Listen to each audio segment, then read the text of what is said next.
Bien.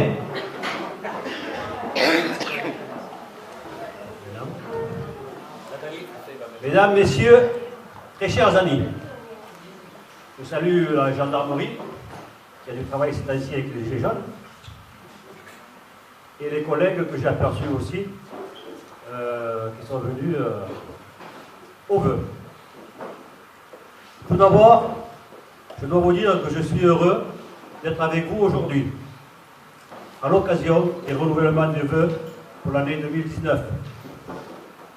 Avec mon conseil municipal, nous vous souhaitons une année prospère, une vie meilleure, que vos projets se réalisent. Pour cela, il ne faut pas baisser les bras de lancer quelque chose à la mairie. Et bien sûr, joie, bonheur et surtout la santé. À ce sujet, me concernant sur le plan santé, les personnes que je rencontre s'en inquiètent.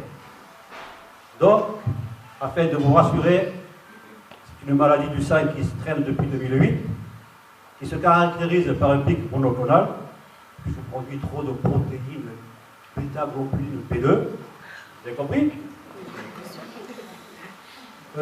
qui grimpe chaque année. À un certain niveau, il faut traiter. Et c'est pour cela que je vais à Saint-Éloi 2 jours par mois, et ce pendant 6 mois. C'est une maladie qui se soigne très bien, et au bout de 6 mois, le pic sera redescendu et mes symptômes disparus. Donc je serai en pleine forme. En attendant, ma défense immunitaire étant faible, je ne gère que les problèmes de la mairie, les adjoints se partageant les réunions à la CC, car il me faut éviter d'être au contact dans les réunions et autres. Je vois écrit bisous à petit. Ah oui, ça c'est parce que je n'ai pas fait de bisous aux dames. Je m'en excuse. Et au mois de juin, je me rattraperai. Et c'est pour cela que aujourd'hui j'ai fait une exception et que je suis heureux d'être avec vous pour les vœux 2019. Ceci dit, ayons une pensée pour les anciens qui nous ont quittés, ainsi qu'à leurs familles, à qui un être cher leur manque.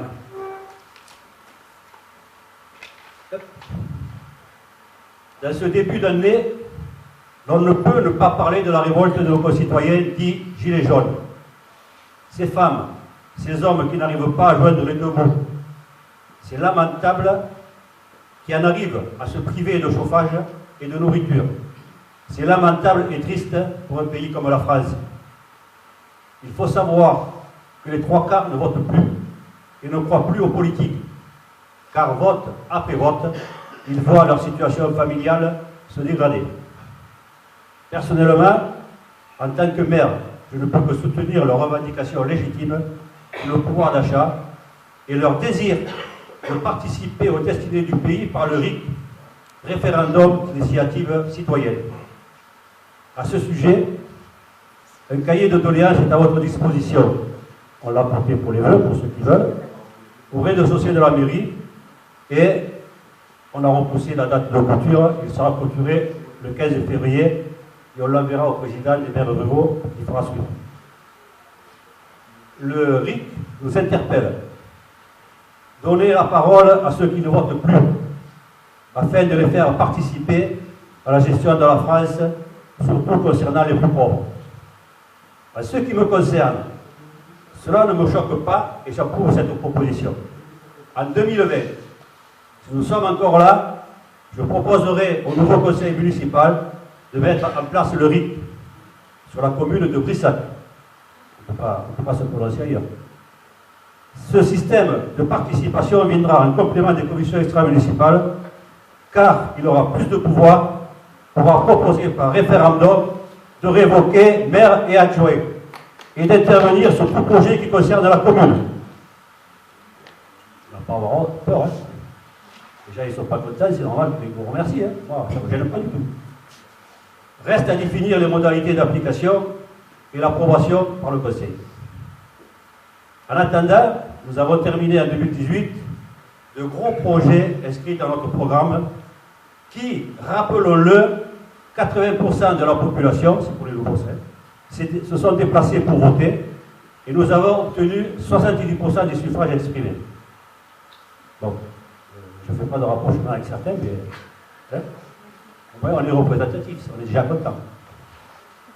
La station d'épuration de Panté de Roseau, pour le hameau de Coupia, qui a été mise en place. 4 ans.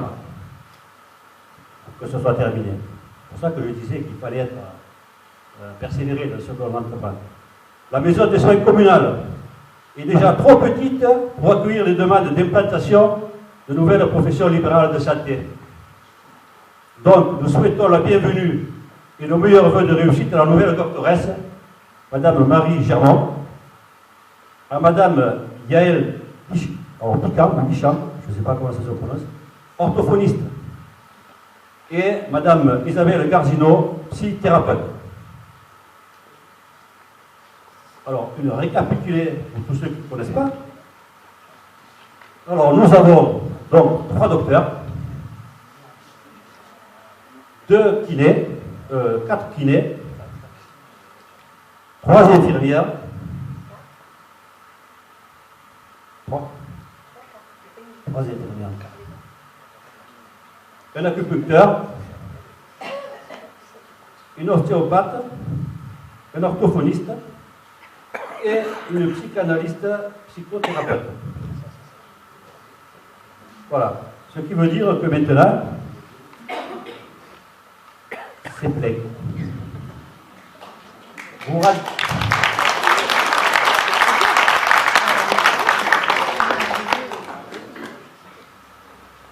Alors, comme les kinés ils tournent, ils sont 4.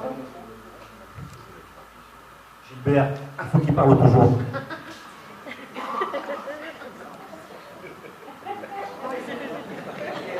Je ne veux pas, hein.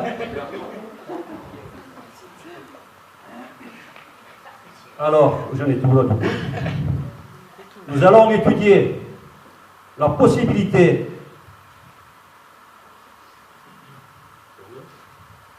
de faire une annexe de la maison de soins dans une salle de l'ancien centre de loisirs afin que les kinés puissent travailler dans de meilleures conditions. Parce qu'ils tournent, ils sont 4 et ils n'ont qu'un banc. Voilà. Je ne remercierai jamais assez toutes ces professions libérales de santé qui sont venues à Brissac pour nous soigner. Ils auraient pu aller ailleurs, hein. Et c'est pour ça que j'ai énormément de reconnaissance, car c'est grâce à eux que cette maison de soins communale, il faut rappeler, les projets ont commencé en 2018 et qui vont se terminer en 2019. Parce que quand on commence quelque chose, c'est jamais quand ça finit. Hein.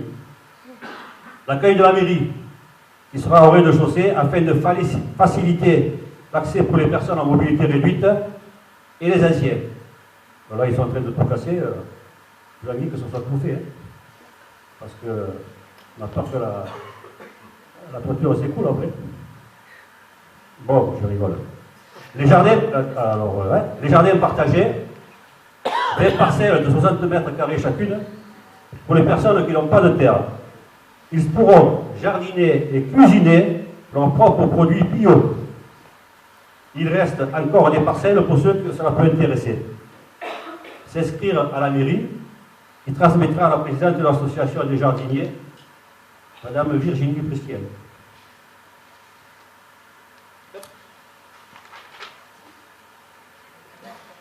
Pour 2019, en ce qui concerne les adductions d'eau, alors là, entre parenthèses, le transfert de compétences prévu à la CC, prévu en 2020, est reporté en 2026. C'est grâce, on les voit les maires là, c'est ainsi, hein, c'est grâce à la mobilisation des maires qui voulaient continuer à gérer ce service, dans votre intérêt bien sûr, hein, parce que ce sera toujours moins cher, qui ont pris chaque année des délibérations contre ce transfert. C'est pour cela que le gouvernement a reculé. Et ça, si vous suivez un peu le débat, ça venait de la loi NOTRe de M. Valls et son gouvernement. Parce qu'on n'est pas contre le transfert de compétences. Nous, ce qu'on veut, c'est qu'elle soit librement consentie. Tout ce que l'on a fait au niveau de la communauté de communes, on l'a fait parce que toutes les mairies étaient d'accord pour transférer ces compétences. Mais eux, ils sont arrivés, ils imposent, point barre, on n'est même pas au courant. C'était sa nouvelle démocratie, c'est pour ça qu'il y a les gilets jaunes. Après, ceci dit, la canalisation d'eau qui part de Brissac-le-Haut et va au poste de relevage à Coupiac va être changée. Alors on part du bassin du château, et on va redescendre jusqu'à l'entrée du village de Coupiac, au milieu de la plaine. C'est un gros chantier qui va apporter des nuisances aux riverains, au fur et à mesure de l'avancée des travaux. Donc je demande à tous ceux qui vont être gênés d'être compréhensifs. Cela concerne les fuites d'eau importantes que subit cette canalisation après les passages de nombreux poids lourds.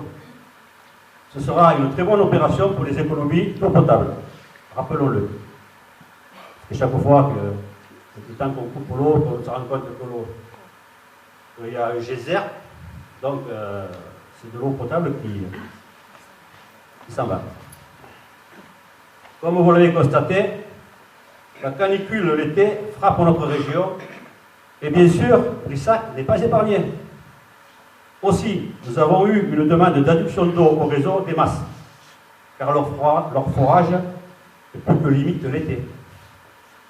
Côté nord, la Rouvière, à droite du karting. Côté sud, en rivière, le Val d'Hérault, Virac, Aubanel et le Villaret. Le conseil municipal a délibéré, les services du département ont été sollicités. Bref, comme on l'a dit, c'est dans les tuyaux.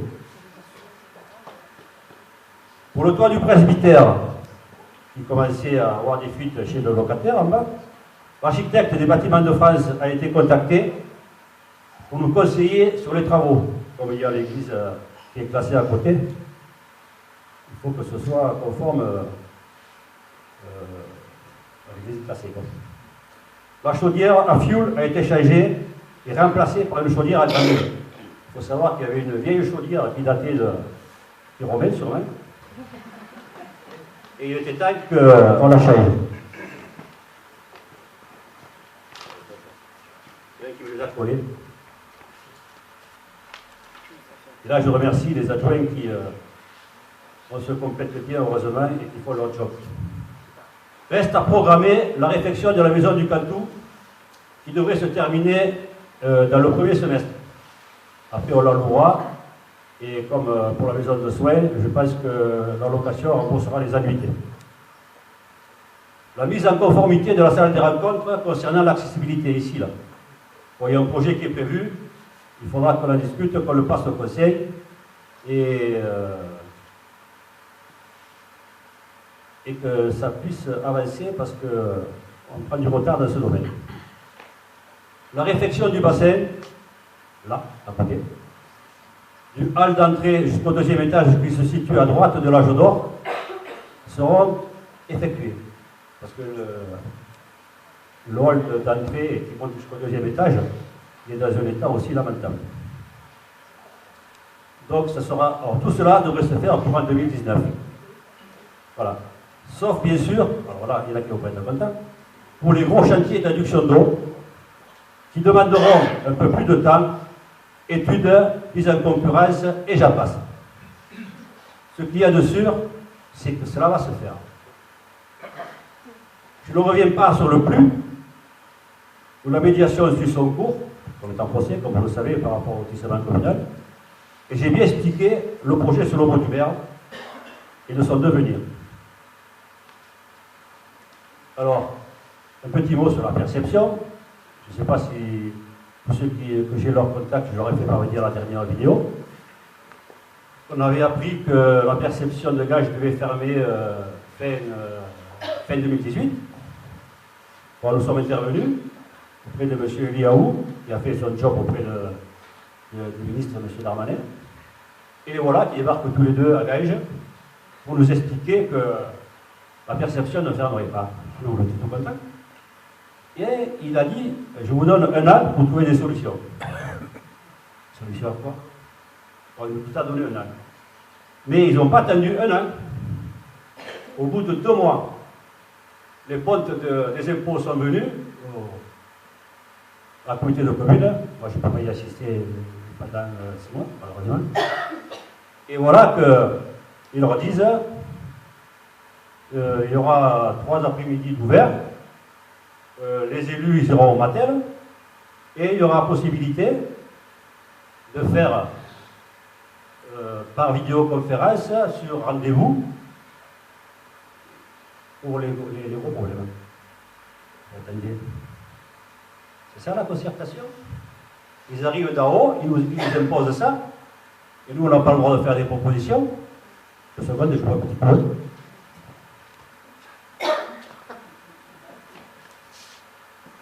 ne comprends pas pourquoi il a des verres d'eau.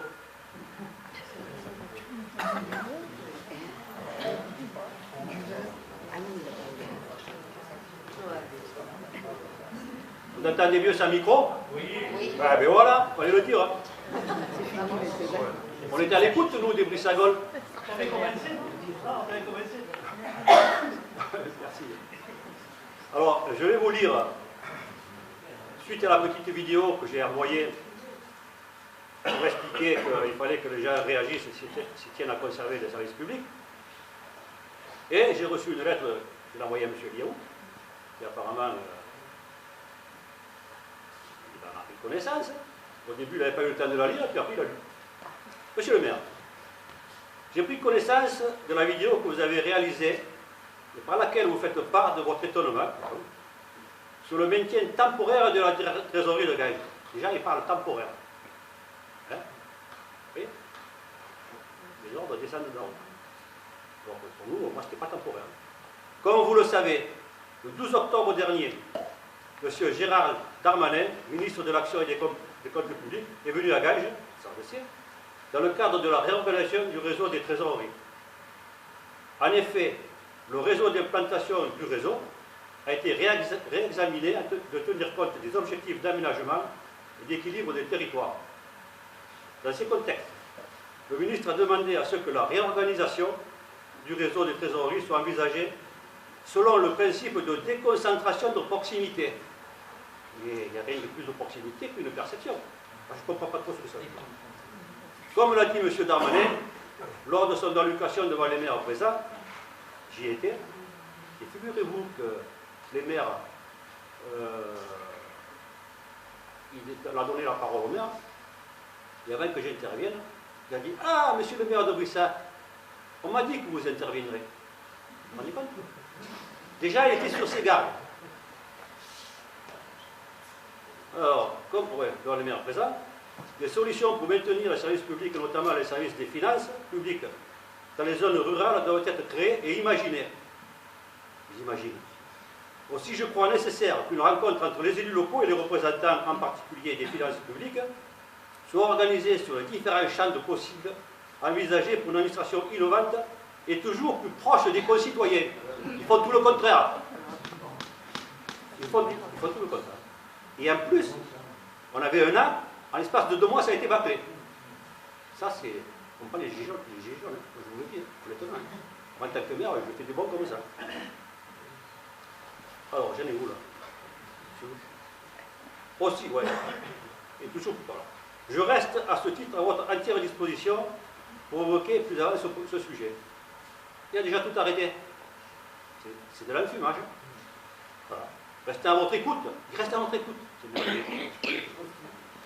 Nous, notre écoute, elle est simple. Hein. Ce qu'on veut, et je ne sais pas si vous êtes d'accord, on veut le maintien de la perception, le maintien du percepteur et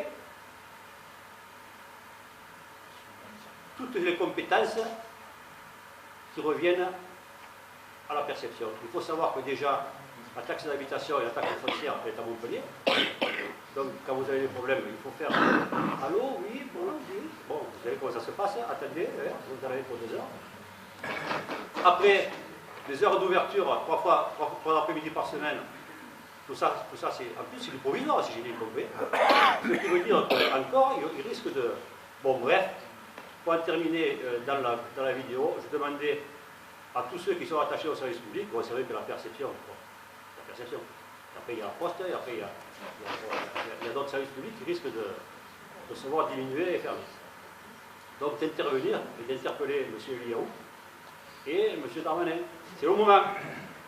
C'est le moment parce que peut-être qu'ils écouteront mieux avec tout ce qui se passe dans notre pays. Voilà ce qui concerne la perception. Et maintenant, on arrive à la fin. Francis Kubert, notre adjoint patrimoine environnement, il va vous expliquer le travail de la commission de patrimoine et les économies d'énergie prévues sous peu. Je n'en dis pas plus, si vous voulez. Mesdames et messieurs, mes chers amis, ça a été un grand plaisir d'avoir pu être aujourd'hui avec vous. Comme vous le voyez, nous avons encore beaucoup de projets à faire avancer. Mais je sais que je peux compter sur mes adjoints élus pour concrétiser tous ces projets. Et je vous souhaite donc joie, bonheur et santé pour 2019.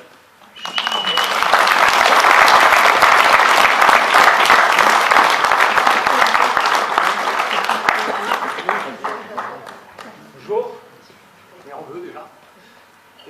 Oui, dans le cadre d'économie d'énergie, j'ai l'intention d'éteindre les lumières de Brissac la nuit. Ça ne sert à rien que ça s'allume. Donc, juste pour parler avec la SMEL, j'attends de recevoir la réponse et ça pourra, la SMEL, c'est ceux qui s'occupent de l'éclairage public de Brissac et d'autres. Donc avec eux, je suis en relation, ils doivent venir me contacter pour savoir les besoins. Nous, on a dit, en gros, l'hiver, on arrête à 11h la lumière, on la remet à 5h30 du matin. Et l'été, on coupera qu'à partir de 1h du matin. Voilà. Donc ça fait quand même réaliser de sacrées économies qui pourront être mises à l'ensemble de Brissac. Voilà. C'est tout.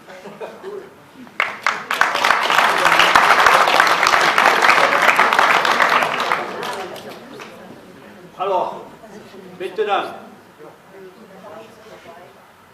oui,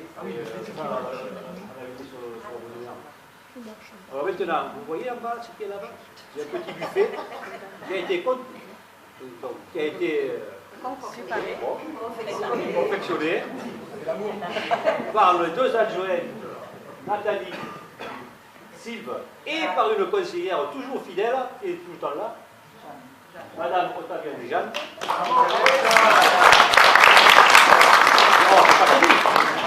Et les gâteries par mon épouse.